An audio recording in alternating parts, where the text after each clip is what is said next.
Welcome to the Blogger Genius Podcast, brought to you by MiloTree. Here's your host, Jillian Leslie. Hello, my friends. Welcome back to the show. I'm your host, Jillian Leslie, and as I've been sharing, David and I behind the scenes have been building out our new product called MiloTree Easy Payments, and it is the easiest way to host and get paid for a one-off workshop or a membership. So before I start this episode where I'm talking to my good friend, Elisa Meredith, formerly of Tailwind, she's a marketing guru and she's actually working with me to launch MiloTree Easy Payments. But before we dig into that, I wanted to announce that, ready for it, Elisa and I are hosting a paid workshop on how you can set up a paid workshop. Now that is very meta, but we want to prove our point. So it's going to cost $10. It's going to be an hour-long session on Zoom on November 17th. There'll be a recording. You'll get a PDF with a checklist on how you can set up your own paid workshop. And what's great about a paid workshop is you get to show up with your audience, you get to make money, you get to teach them something small, help them achieve a small win, and then use all of the information, knowledge, and feedback you get from this to either create another workshop or build out a membership. But this is invaluable and it is so easy to set up, and we are going to be there teaching you just how to do it. So if you want to join us, please do. It's only $10. It's on November 17th. We still haven't picked a time yet, but please head to MiloTree.com/paid workshop. Because remember, it's a paid workshop to teach you how to set up a paid workshop. Again, MiloTree.com/paid workshop. You do not want to miss this. I think this could really help you open up new ways to monetize your audience. So now to introduce my conversation with Elisa for today's episode, we are talking all about creating memberships, creating courses, what the differences are, what our experiences have been. My friends, we are sharing the good, the bad, and the ugly. So without further delay, here is my conversation with my friend, my co-host, my marketing guru, Elisa Meredith. Elisa, welcome back to the show. Jillian, it's great to see you again. I love seeing you, and we've already discussed hair because you got a really nice haircut. And so I feel like now we can start recording. Yeah, you mean people don't want to hear about hair? About curly hair. Curly hair. Yeah. Yes.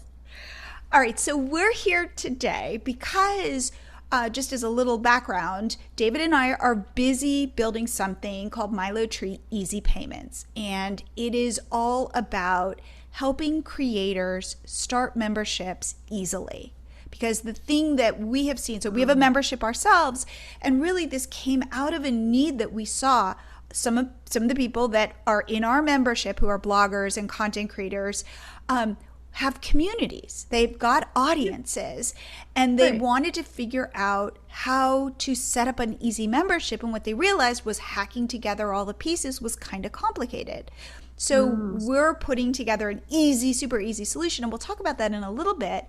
But I wanted to get your take, Elisa, on how you see people who are content creators, who have audiences, who are looking for new ways to monetize those audiences, and what your thoughts are about memberships and other possible solutions. So creators, to me, they put their heart, their soul, their many years of knowledge into their content. And it goes out on their blog, it might go out on their email, it goes out on social. And who's benefiting from it? It's the social platforms, right? They're running ads because they have all this other great content on there. So the only ones who aren't really benefiting in a lot of cases are the content creators, especially if they don't have another way to monetize. So to me, this is just kind of a course correction, right? For creators to figure out how to monetize this thing they're already doing, how to take advantage in a nice way of the trust that they have built with their communities. And I don't think people mind paying for good information, good, useful information. I What think do you that think? I do. I think that we are switching to a model where we pay for subscriptions. Agree. I think too that people do want to pay in order to gain more access to you as a creator. People who have audiences have raving fans. Not all of their audience, but they probably have those people that are their evangelists. They're the people who kind of really rally, who comment all the time on their posts, those kinds who feel this real Superfan. connection. Yeah. And I think that thinking about your audience as like, rather than this kind of big anonymous group of people, to really think about serving those raving fans. Yeah, absolutely. Yeah, I this weekend I took a painting class. Was taught by somebody in, I believe she's in Australia, and I just followed her on Instagram because she did beautiful work and I enjoyed seeing it. So when her course came out, it was not even a question as to whether I was going to spend $250 Wow. this class, right? It's a lot of money for like a 6-hour course, but if she did a membership, I'd be there, right? Because she does amazing work. She also has a really great presence and a philosophy about art that I really appreciate. And it's not for everybody, but I would pay for it. I know lots of other people would too. Well, that's the thing that you've connected to her. Mm-hmm. And by like, what are your feelings after the art class? What are your feelings about her? Oh, I think she's amazing. She's also going to add another class because I had such a mental block in the class. It's very abstract, right? And you're supposed to, what we were talking about before, it's not about the product, it's about the process. I have a hard time with that in my brain. So I've really struggled with it. And I said, hey, look, I need what I really need in order to get to this concept is a step by step. Right? I need you to tell me, take this thing, make this consistency, and do it like this. And yeah, that wouldn't be my art, right? But at least I'm getting the feel for it and I'm understanding what the options are, and then I can make it my own later. But this one time, I just need you to walk me through it. So she's making another course based Because on you that. said this. Yes. But that's the Yes. beauty, though, of getting Yes. up close and personal. Right. And it's great for me, but it's also amazing for her because now she has another piece of content to monetize that is going to take her almost no thought, right? Because she just sits there and throws paint around. So she can just explain what she's doing. That's worth the world to me. And it really isn't that hard for her. Now, one thing creators, are taught or are told is take your knowledge and monetize it by creating a course. Yeah. And it was interesting because I did this myself. I have a WordPress course that I created. By the way, if you're interested, go to milotree.com/WordPress. But what was interesting was I did it this way. I did it live. I put together a PowerPoint, and I advertised it and people signed up, and David and I showed up live and we taught it. And it was like an hour and it was cool. And we had a video, and then we sent the Zoom. It was like on Zoom, and we answered everybody's questions. And then afterwards we sent a link to the Zoom so people could see it. And also there was like a PDF. And it was cool, and we learned. And the first time we learned that we were too technical in the first version of it. So we're like, let's do it again. It was really great having an audience. We could see where we lost them. We could see where they were the most engaged. And based on their questions, we learned. So then we did it again, and we updated it based on that kind of feedback. And also I sent a survey out after the first one, and we did it again. And it was even Question though, better. did you do it live again? Yes, we did it live again. And then and it was really good.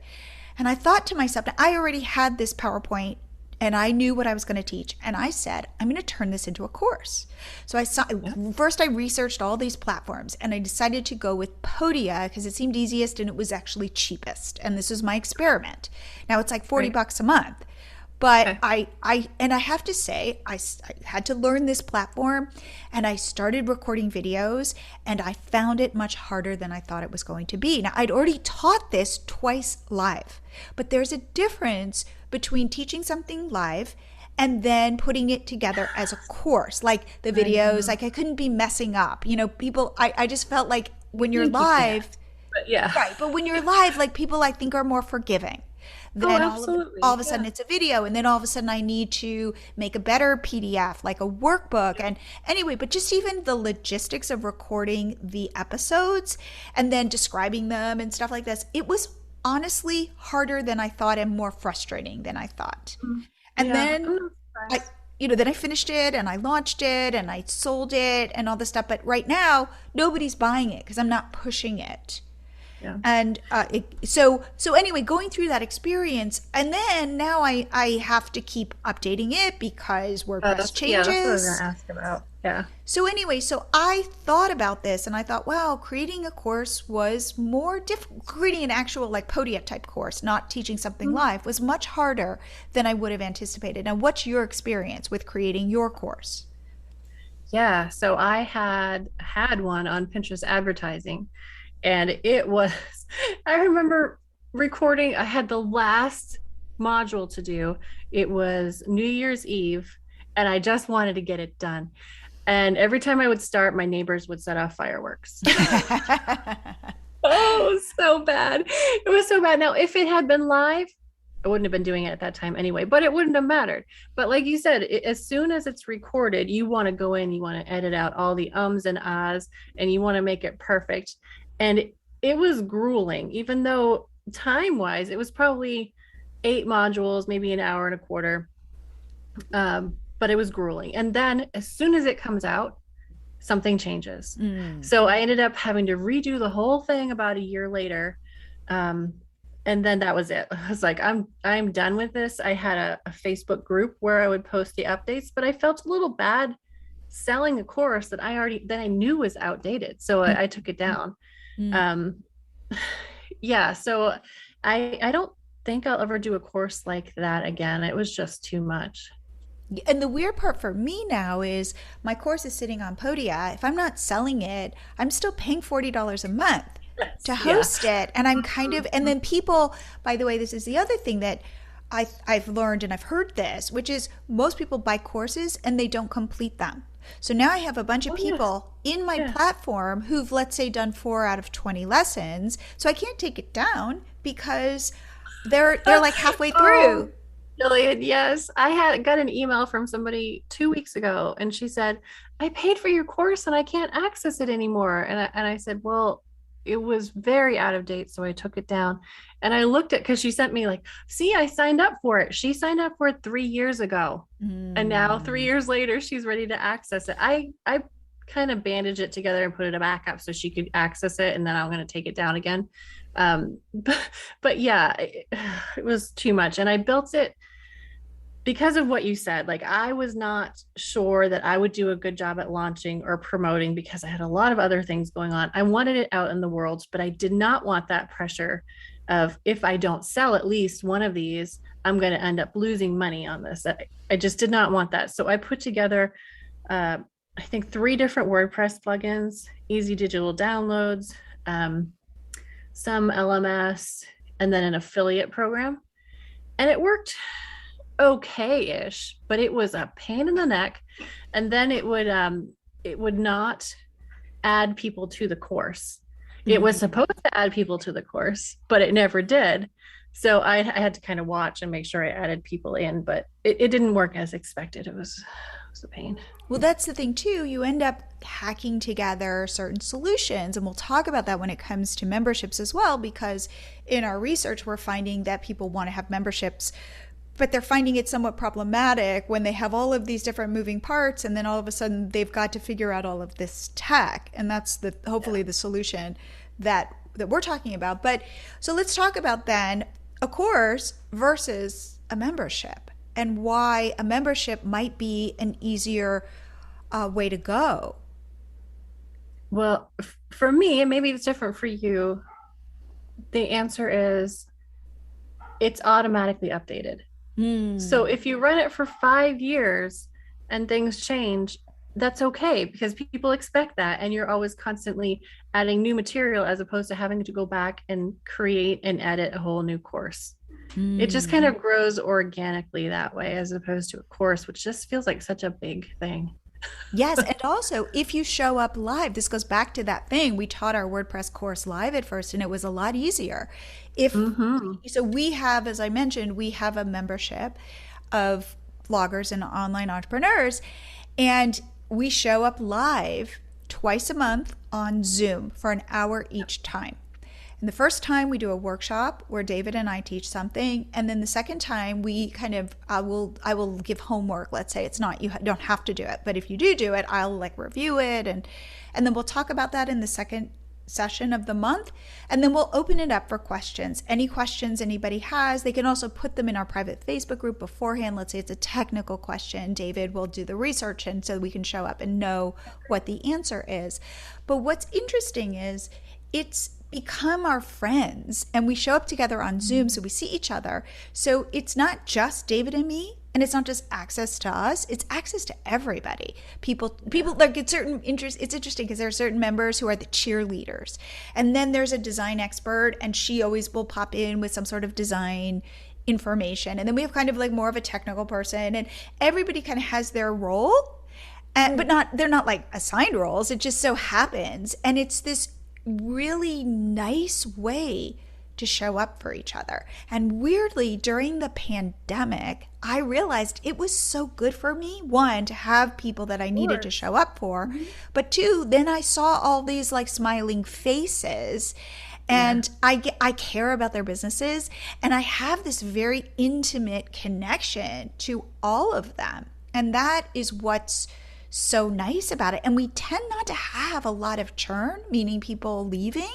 And I think it's, again, because now we're almost like a family. We're not a family. We are a group of people supporting each other, team.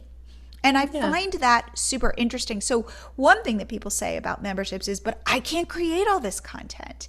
And I always say less is more. The main thing you don't want to do is overwhelm your people. You want to make it so that it's digestible. So for us, showing, like, nobody in our group has said, you guys don't show up enough. In fact, though, we have a private Facebook group. People can put questions in there all the time, and we are in there answering questions or putting prompts, or somebody will put their win. Somebody was just on a TV segment, on a news segment, sharing like lunch, like how to pack lunches. And it's like, you go, like, that is so awesome. And you have this built-in group of people who are cheering you on. So it's not like there's no access. There's access all the time. Or they can email us. Somebody will say, I just put together a sales page. Will you take a look? Of course I'll take a look. But it's not about overwhelming people with all of this content that you're creating. It's really, there's an experience that people are paying for. Yeah, but I think if you have an audience, if you have a community, you're already creating content, and you're probably giving it all away for free. And I think that we're kind of used to doing that, but I don't think that means that that's what we need to do. Your time is valuable. Your expertise is valuable. You should be paid for that. And I think, too, what you said is you've spent all this time building a following. So one thing, especially like when Instagram was everything, or any new platform that comes out, it's like, I need to grow my followers. And I always, in my coaching groups, in my courses, and all of this stuff, I say, great. And then I always say, but why? Why do you need to grow following? And a lot of times people don't go down that path to say, how is growing a following going to ultimately grow my business or help me make money? Right. And so it's like, again, we've spent all this time creating these communities, growing this following, and then we don't know how to actually get money from them. And sometimes the attitude is, I'll grow the following and then eventually I'll figure it out. And I'm always saying, well, I think that might be like kind of backwards. You might want to have the strategy in place before you grow the following. But let's say somebody does have a really big Facebook following. You've already got a built-in community. There's money to be had in that community by serving those your big fans, by being close to them. You're already doing it, right? You wouldn't have that community if you weren't giving something of value already. So it's just a matter of trying to convert the super fans in the group to paying members. I wanted to take a short break to tell you about this freebie I recommend you grab. It is a one-page PDF of the 5 secrets successful bloggers already know to grow their businesses. I feel like learning from those who have gone before us is incredibly valuable. Therefore, I recommend you go to milotree.com/secrets. See what are these bloggers doing so you know where to focus your time and attention. And now, back to the show. So, Elisa, what is your thought about creating content and giving it away? Oh my goodness, I have so many thoughts on this. So, example, case in point here. I had that course, right? But I also had this blog. And so if you wanted to just sit down and read my entire blog, you could probably get everything you needed that was in the course. And in fact, I had somebody message me complaining about that. I bought your course, but I could have gotten that all free from your blog, and I want my money back. Yeah. Wow. And it was like, you're welcome. Wow.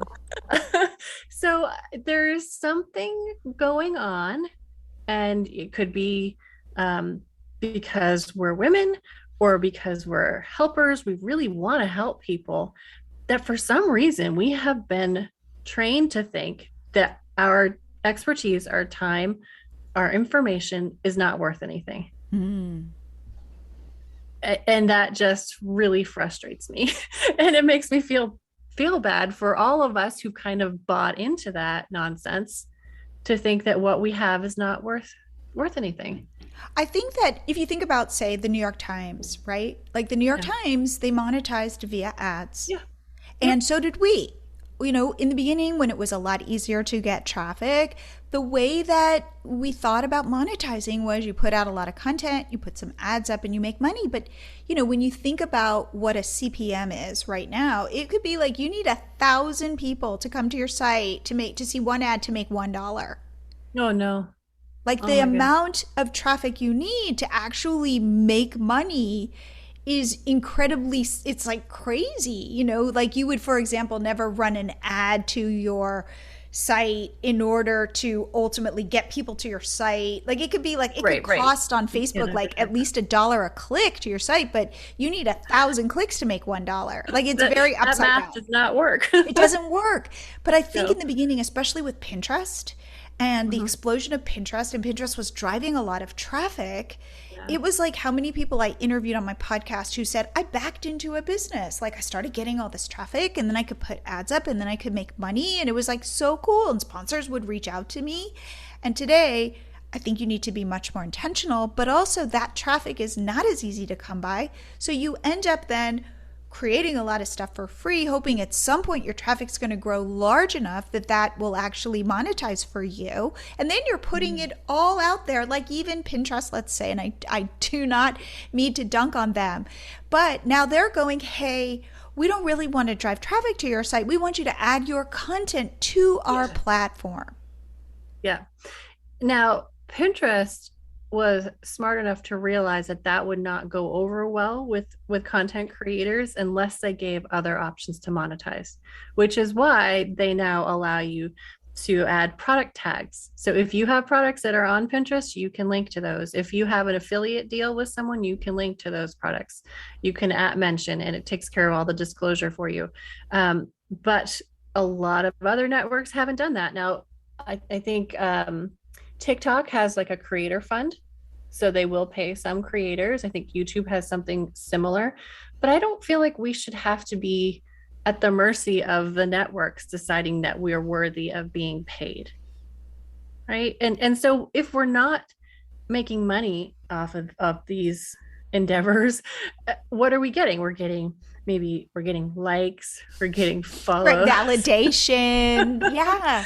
which is nice, but that just does not pay the bills. It's like being asked to speak at an event for exposure. Right. I'm making you money, but you're Right. not going to give me money. It's Right. upside down. It doesn't work, and it needs to change. Right. And that is one of the, again, I think you're right. I think it is about taking back our power. And Yeah. how many times have you felt? I remember we were on a trip in New York, and this was way in the early days of Facebook. And I remember having my laptop with me as we're walking around New York and having to pop into Starbucks so that I could post. This was before Facebook had their scheduler. And I would have to post throughout the day just to keep Mhm. the algorithm Oh my happy. Like I'm goodness. some Yeah. slave to the algorithm because I have to feed this instead of saying, you know what, I'm going to create something on my own terms because I have my own audience and they're connected to me, and maybe they found me on Instagram. So there is value to being on Yeah, Instagram, sure. especially again, if you know at the end of the day, I want to connect with people on Instagram who will then join my membership, who want to There get you go. closer to me. So the perfect Yeah. example is you with the art teacher or the art influencer, Hmm. right? How did you find her?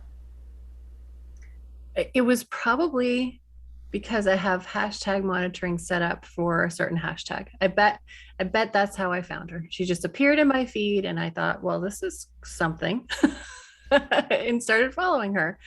Yeah. Would you start commenting on her posts? Like, was there any, were you kind of just stalking? Were you engaging? How did that work? I would definitely, give her a double tap. Every Okay. once in a while, maybe comment. I'm not a huge commenter on Instagram, but I Okay. definitely notice. And then then she started, then she advertised her class. How did that work? How did she kind of Yeah, reel you in? there was an Instagram story that was just like, hey, I'm doing this master class and here are the dates and go check it out. And I actually had a hard time finding the link because I don't think it was where it was supposed to be. And I had to message her and I had to go back and look at other posts to figure out how to sign up. I really wanted to sign up. Wow. Yeah. Yeah. So now she's in her garage in Australia throwing paint around and, making money from it, which is great. And are you now, would you say you are a fangirl? Yeah. Yeah, I would. Yeah. I mean, she has a really different way about it. It's very much like uh, trying to get back to when you were a kid and you would scribble and not care what it Mm. looked like. It just felt good, right? And that's what hers is like. Now, hers actually looks good. But not all of them. Her thing is about, creating the quantity and don't worry about ruining a canvas. You can just wash it off later. It's just a very kind of freeing uh, approach Hmm. to art, which is it's different. Yeah, Hmm. it's your own thing, and that's another thing too. Like, um, I have a friend who is real good with live streaming, and like, you gotta be monetizing that. He's like, yeah, but my other friend does something similar. I'm like, it's not the same. Like, Mm-mm. people Mm-mm. are not gonna say, oh, he's doing it, so I don't know. I don't. They're gonna go for the personality when it comes down to it, right? Whoever you resonate with. So like, Absolutely. yeah, just do it. Absolutely. I say that all the time. The internet is a really big place. Yes. And when I think about all the subscriptions that I have, they're because I care about that person, and I weirdly like feel like I know them, and I Mhm. know, and they add something to my life. And I think there is, I don't know, it makes I feel these connections. I guess that's it. When I consume people's content on social media, I do feel Yeah. somewhat of a distance, but all of a sudden, like, I subscribe and I get emails from them, and I feel this level of connection. Yeah. So when Yeah. Elisa, you're helping us launch MiloTree Easy Payments, and we've been I talking know about it's the fun. the product. I know, and Yeah. again, like, I feel so lucky to have you. And we're Aw. talking about, like, what is the pain point that we were solving for, and this is the thing Yeah. that I wanted to give some behind the scenes. We again coach bloggers, creators, and we saw this need because people had these communities predominantly on Facebook, and they're like, I want to start a membership in a private Facebook group. How hard could that be? And then when they tried to research how to do that, it was really difficult. And because we do technical help for people, we started to hack together this whole system of how to get paid. And then David and I said, wait a second, we see a real problem here that we could probably solve. So when we build products like MiloTree, we make it super easy. Like that's the one thing I feel that would be our special sauce. We recognize that you don't have time to learn a whole thing of technology, to have a bunch of things you got to set up. We just want it to go boom, boom, boom, done. Well, another thing that you've done really intentionally too is to limit the options. Yes. Right. Yes. Because one of the things that I found when I was doing some user research in the Facebook groups for people who have memberships, one of the things they'll say is, I got stuck. I have like software paralysis. Like there are just too many options out there in life in general.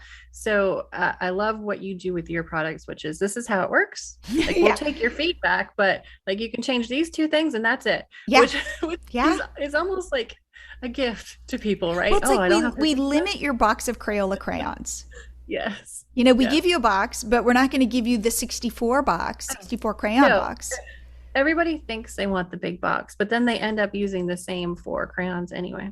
I love that. Yeah. Yes. So what we did was we said that this is our philosophy, and we got this. And the reason why I want to share this is by being super close to your people, you get to hear how they see the world and what they're struggling with. So what we decided is technology, David and I, okay, so David is like the most talented technologist I've ever met in my life. There's nothing he can't do. But we talk, I think every day, literally, this is our mantra. God, technology's hard. How many times have I been like trying to like somehow my computer's not working and who knows what it is. Now, by the way, when your computer doesn't work, the best thing to do, reboot. That's just my one piece of advice. Absolutely. But in general, though, like even David will struggle with stuff. He can solve it, but it doesn't mean that it works effortlessly for him all the time. So we recognize that creators typically aren't in it for the technology. They're in it because they have something. The technology. Yeah, that's like the bane of their existence. So we said, okay, what if we created a way for people to get paid easily from their members and have a dashboard that they can manage their subscribers, but then all we do is say, now go use the platforms that you're comfortable with. We don't want you to have to learn a new platform. So go host your membership in a private Facebook group, and we will automatically link to your email service provider so you can contact your members. And that I think way, that's really important, right? Because people have a little bit of fear about relying on a Facebook, right? Because it can go away at any time, or they could decide to charge me $500 a month, which is why it's super important to still have that owned audience in the email. So absolutely. It's great that you're kind of doing both. Yeah, absolutely. So you have access to their email and you have this relationship with them. And then let's say you decide, you know what, we're going to start, adding Zoom. Great. Yeah. Invite people in your email, get them on Zoom. Let's say, I was just talking to a friend of mine and she makes videos and she has a membership and she's hosting them somewhere. And I thought, all she has to do, she could host them on YouTube and then or Vimeo and have like a link to the videos that she shares with her members. Let's say I just do a weekly newsletter where I share my top tips on parenting or my top tips on who knows, let's say, I don't know, I'm political and I share that. So it's just wherever you feel comfortable. Oh, here's one. People hosting memberships in a private Instagram account. Yeah, I would not have thought of that one. That blew me away, right? And that they're using things like IGTV to post videos, and they're using their feed to connect to the different lessons in IGTV, and they're using Instagram stories to tell people to show up today. Here's what we're talking about. And they're using the highlights to highlight different parts of whatever the membership. That's great. And I was like, whoa, I hadn't thought of that. Like my daughter is on Discord and you can have a Discord server. You could do it in Slack. There are so many ways. So what our thinking is be where your people already are. Right. Right.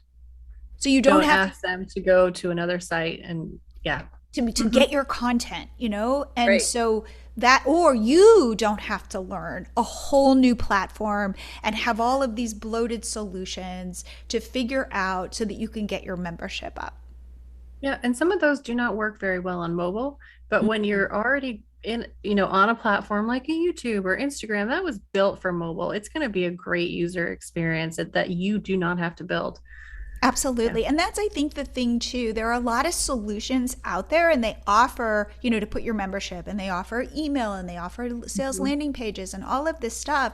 And we say, well, instead of us building all that, go use those best platforms that just do that. Go use ConvertKit as your email service provider. And one other thing that we are offering, which I think is really cool, is a Gutenberg sales page template. All you do is copy the HTML and paste it on a new page in your blog, and boom, you've got a sales page. But what I'm even more excited about is the sales page creator that we are building. And all you're going to do is fill out some fields and you've got a sales page with a custom link. And if you don't want to use a sales page, we also give you a money button, which is just a buy it now link, and you can share it everywhere to get people to sign up.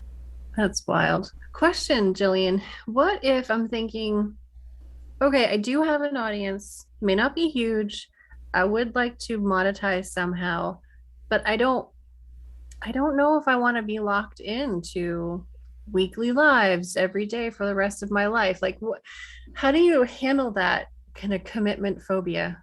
Well, so one thing you could do, so for example, this friend of mine, all she does is she sends weekly emails with videos that she's already recorded. And she's got a library of videos, and she switches them up and kind of adds some new information and sends them, schedules them. So she doesn't necessarily have to show up live. Yeah, that's good. What do you think about, just throwing this out at you, having a time-bound membership? So what if you did like a season?